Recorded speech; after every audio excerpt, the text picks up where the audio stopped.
Puntuable para el Campeonato Gallego de Rally, se ha inscrito como prueba perfección para el Nacional de Asfalto. El rally do Cocido ha sido cosa de Víctor Senra, David Vázquez y el Ford Fiesta R5. A excepción del tramo espectáculo, Senra dominó prácticamente de principio a fin una prueba muy difícil por las condiciones meteorológicas, pero en la que pareció encontrarse cómodo.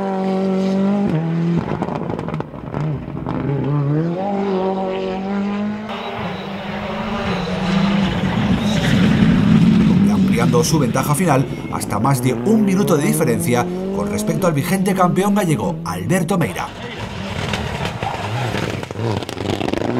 El del Mitsubishi Evo 10 aprovechó del pinchazo sufrido por Yago Caamaño a falta de 2 tramos para terminar el rally.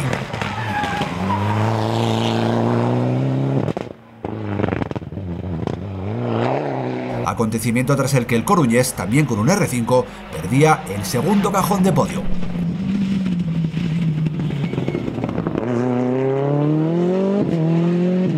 Yago Silva en terreno adverso para su Porsche.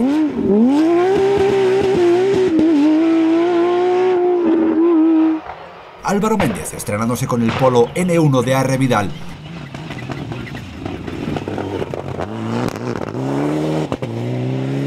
O David González ocupaban los primeros puestos de esta clasificación, en la que Félix Macías no pudo brillar todo lo esperado en él.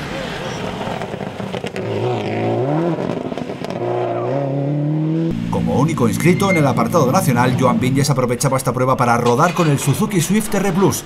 Problemas con la temperatura de neumáticos y una rotura en el colector marcaron una carrera tras la que, no obstante, el andorrano asegura encontrarse cada vez más cómodo con el coche e insiste en que el R Plus tiene potencial para estar arriba.